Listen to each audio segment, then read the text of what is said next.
Todo ano, nessa época do ano, é a mesma coisa. Começa a chegar perto do Dia dos Namorados e os solteiros começam a se sentir mal. E agora com a pandemia, com a quarentena, com o isolamento social, piorou muito mais ainda. Esse ano é o pior de todos para os solteiros. Entre linhas, a sociedade dá a impressão para os solteiros que eles estão fracassando na vida, porque eles não têm alguém, que eles precisam ter alguém para ser feliz. Mas da onde será que veio isso? Pois saiba que nossa sociedade não aceita muitos solteiros por medo da morte. Ué? Quer saber por que disso? Então assista esse vídeo.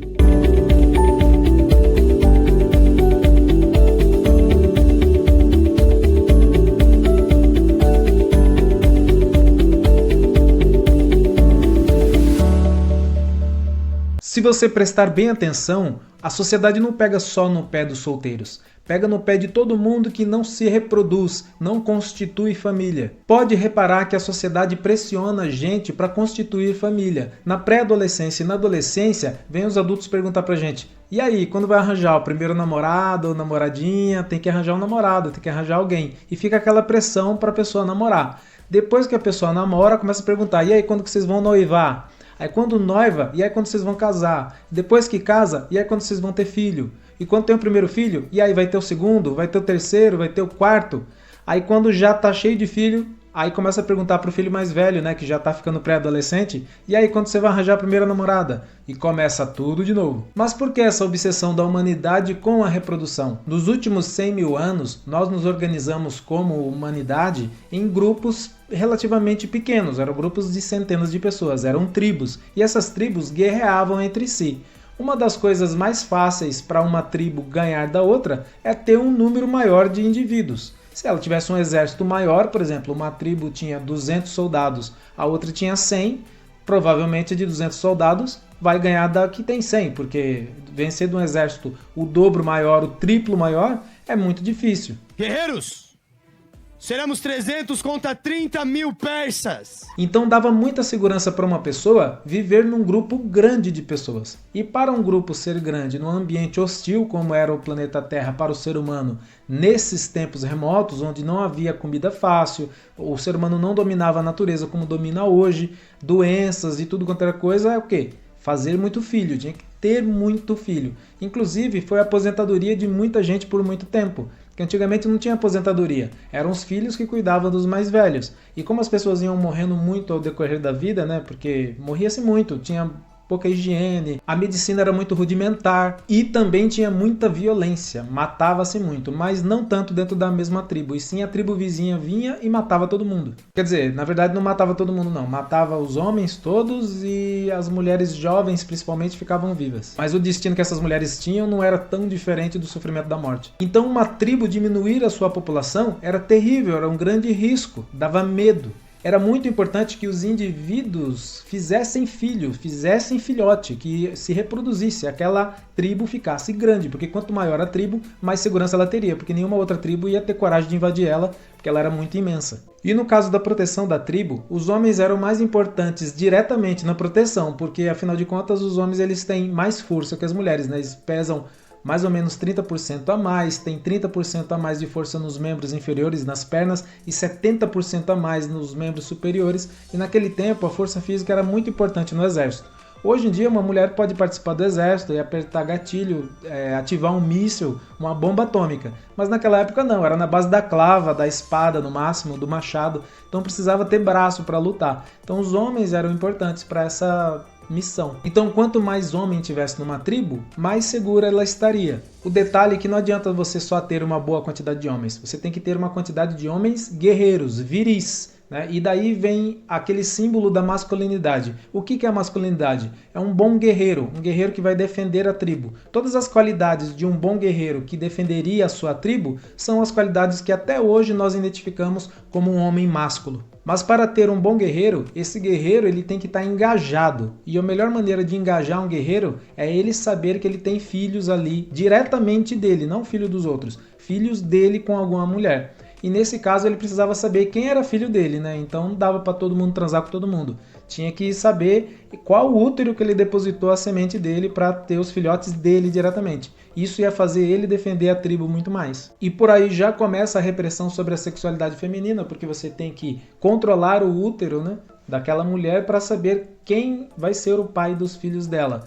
Porque esse pai vai ficar mais engajado em lutar pela sua tribo, em morrer numa guerra protegendo a sua família. E as mulheres não tinham importância? Tinham muita importância. Na verdade, as mulheres até valiam mais do que os homens. Porque veja bem, se uma tribo tem 100 homens e 100 mulheres, se 90 homens dessa tribo morrer e sobrar só 10, esses 10 homens em uma geração conseguem engravidar as 100 mulheres.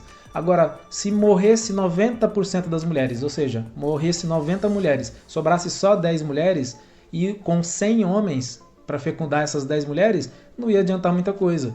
Até essa tribo voltar ao mesmo volume de pessoas que tinham antes, ia demorar muito tempo. E durante esse tempo todo que essa tribo fosse pequena, ela ia correr muito risco de ser invadida, dominada e destruída. Então uma mulher que quisesse ficar solteira e não ter filho com ninguém, era um desperdício de útero saudável, né? Ali poderia nascer mais alguns filhotes que iam ajudar a tribo a crescer e ficar mais segura, mas ela se recusa a ter filhos e isso é muito grave. Toda mulher que não quer ter filhos, ela sente essa pressão da sociedade. Quando ela fala que não quer ter filho, a sociedade parece que, poxa, como assim você não quer ter filho? Mas ser mãe é maravilhoso, isso, aquilo outro e tal. E não estou falando aqui das mulheres que querem ser mãe, que realmente tem algumas mulheres que têm um instinto materno muito forte e querem ser mães. Mas algumas mulheres não querem ser mães e elas sentem essa pressão muito forte e é por causa disso essa pressão, porque a sociedade quer que elas façam filho. Por isso a nossa sociedade ela tem essa resistência contra pessoas que não querem se reproduzir, de vários tipos. Os homossexuais, os solteirões que não querem ter filho, pessoas que não querem ter filho em geral, ou pessoas que são assexuadas, pessoas que não sentem vontade de fazer sexo nunca, ou pessoas que são demissexuais, que são pessoas que quase não gostam de fazer sexo e tal. Enfim, qualquer pessoa que não queira se reproduzir. Inclusive havia grande preconceito contra pessoas que fisicamente eram impedidas de ter filhos, como pessoas inférteis, por exemplo, estéreis. Elas sofriam muito preconceito porque parece que elas eram inválidas. O fato da pessoa não ter filho invalidava a vida daquela pessoa. E apesar desse contexto todo ser tão antigo, veio vindo de geração em geração, de século em século até hoje. E até hoje a gente sofre isso. E a data do Dia dos Namorados foi criada aqui no Brasil pelo João Dória. Não esse João Dória. Um publicitário chamado João Dória que criou essa data porque era a data anterior ao dia de Santo Antônio, que é o santo casamenteiro, só por causa disso. E essa data é só no Brasil, porque no resto do mundo, geralmente na maioria dos países, se comemora em fevereiro o Dia dos Namorados. Então o dia 12 de junho é apenas um dia simbólico para vender mais produtos, eles darem presente uns para os outros e aquecer o comércio. Nada mais do que isso. Não que os casais não possam usar isso como um dia especial, é claro que podem usar. O problema é a pessoa se sentir incomodada, afetada, porque ela está passando a semana dos namorados, ainda mais no meio da pandemia. Como que ela vai arranjar alguém no meio da pandemia? Piorou mais ainda a situação. E paira no ar, lá no fundo da nossa cabeça, o nosso inconsciente, parece que fica essa fantasma rodando assim, olha, você não conseguiu alguém, você é incompetente, e começa a se questionar se a pessoa ela está no caminho certo da vida dela, a aparência física dela, a condição financeira dela, a profissão, sei lá, a cultura dela, o linguajar, o comportamento, o ciclo de amizades. A pessoa começa a se questionar um monte de coisa que na verdade nem precisaria. Então, se você está solteira e solteiro e está feliz nessa semana do Dia dos Namorados, parabéns! Agora, se você está desesperado ou desesperada para arranjar alguém, ainda mais nesses dias aí, nessa última semana, ou até forçando uma situação que não tá ainda pronta, sabe? Às vezes você tá ficando com uma pessoa, mas ainda não é o momento, porque nem você ia querer